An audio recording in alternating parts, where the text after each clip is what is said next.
Hey guys, today we're going to take a look at finding slope when you're given the coordinates and also finding the coordinates when you're given the slope. This is pulled from lesson 4.2 in the algebra textbook. As we continue our learning on rate of change and slope, we will keep working on calculating and interpreting the rate of change and slope. If you recall, we've already done it graphically, we've already done it from a table, and so today we're really going to focus on using 2 points to find the slope, and given the slope, can you find the coordinates? As we work through this video today, you're going to want your textbook with you, and it would also be helpful to have your notebook if you have that handy. A calculator would also be great. Make sure to have your textbooks open to page 222 as we start. The slope of a line is the rate of change in the y coordinates, which we call the rise, for the corresponding change in the x coordinates, which we call the run. I'm just going to jot that down in my notes. That slope is the rise over the run. And as we talked about in class, we know that that's also the change in y divided by the change in x. All right, your book does a great job of giving you words, symbols, and examples to show of what slope would look like. But the thing that I'm going to pull from this part of your textbook in my notes is I'm going to write down the slope formula. And that's what we use when we're given 2 points, which we will call x1, y1, and x2, y2. And the slope formula tells us that we can find the slope, which we use m for, by subtracting y1 from y2 and x1 from x2. And so we read that as m equals y2 minus y1 divided by x2 minus x1. And then we'll use that to calculate our slope from points. Let's see how the slope formula can help us find the slope of a line that passes through these 2 points. And this comes from example 5 on page 222. All right, so the slope formula says, let's call this x1 and y1.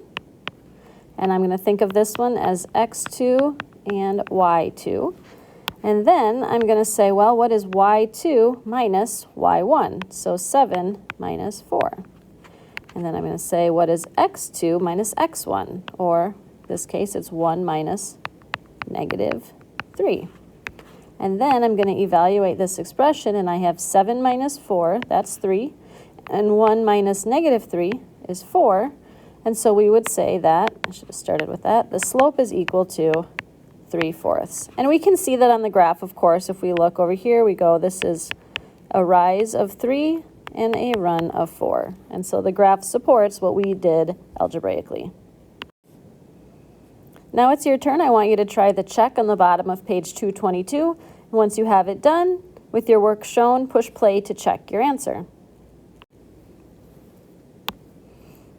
All right, as I do mine, I always like to draw my arrows. This really helps me make sure that I'm going from the correct point, starting from the correct point each time. I'm going to go 10 minus 8. Those are my change in y's.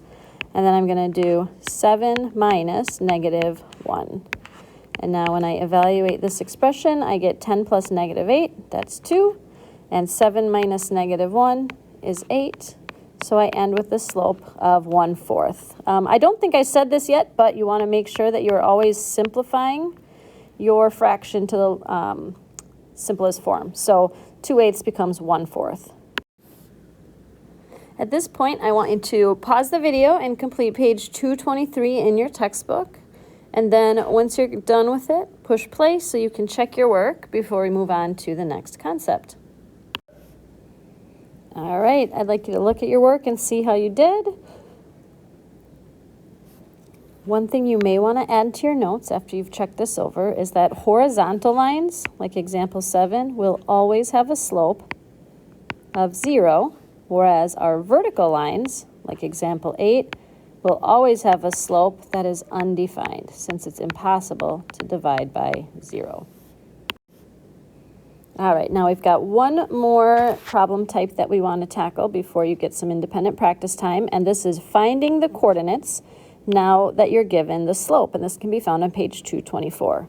So it tells you to find the value of r so that the line passing through these 2 points, negative 4, 5, and 4, comma r, has a slope of 3/4. So we're given the slope, or we're going to use the slope formula, but this time we're actually given our slope. We're not finding it. So I'm going to replace my m with 3/4. And then I'm going to look at my points that I have, and I'm going to use r as my y2. So that's going to be equals r minus 5 divided by, and then I'm going to subtract my x's, 4 minus negative 4. So now I have an equation that I can solve. There's multiple ways that we could solve this one, but what I'm going to do first is I'm going to rewrite it with a simplified denominator. So I have 3/4 equals r minus 5 divided by 8. All right, so one thing I could do is I could set up an equation where I cross multiply and do 8 times 3 equals 4 times the quantity r minus 5. Okay, that's one thing I could do. Another thing I could do is I could fraction bust. That's what I'm going to go with on this one. And I'm going to multiply every term in my equation by the least common denominator, which in this case would be 8.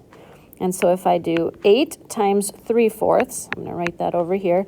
8 times 3/4, I'm going to have 24 over 4 equals 8 times r minus 5 divided by 8. And as you can see, that's going to cancel out. And 24 over 4 simplifies to 6. And so really, my new equation is 6 equals r minus 5. I'm going to add 5 to both sides and get r equals 11. And so that tells me that r, in this original point, has to equal 11. If you feel like that's enough and you want to try the next one, go ahead and do the one on page 224, then push play when you're ready to check it. Otherwise, I'll walk through it with you right now. I always like to start by writing my slope formula, if it's not given. And then I'm going to go ahead and start filling it in with what we know. So we know the slope is 2 2/5. Now, one thing I find super helpful, you guys, is rewriting that as an improper fraction. Not something you have to do, but to me, it's very helpful. So I'm going to write this as 12/5. All right, so 12/5 is my m, and that's going to equal, take my y2 minus my y1, so negative 6 minus r, and then 7 minus negative 3. All right, now let's evaluate and see what we get here. So I have 12/5 equals negative 6 minus r, and on the bottom I have 10. All right, let's do, this time I'm going to cross multiply to solve. So I'm going to go 12 times 10 equals 5 times negative 6 minus r. You could have just as easily used fraction busting. If you had done that, you would have multiplied everything by 10 there. What I get here is 120 equals 5 times negative 6 is negative 30 minus 5 times r. And now I just need to get this negative 30 to the other side so I can isolate my variable. And I'm left with 150 equals negative 5r. Final step, let's divide both sides by the coefficient, which is negative 5. And that leaves me with an answer of negative 30.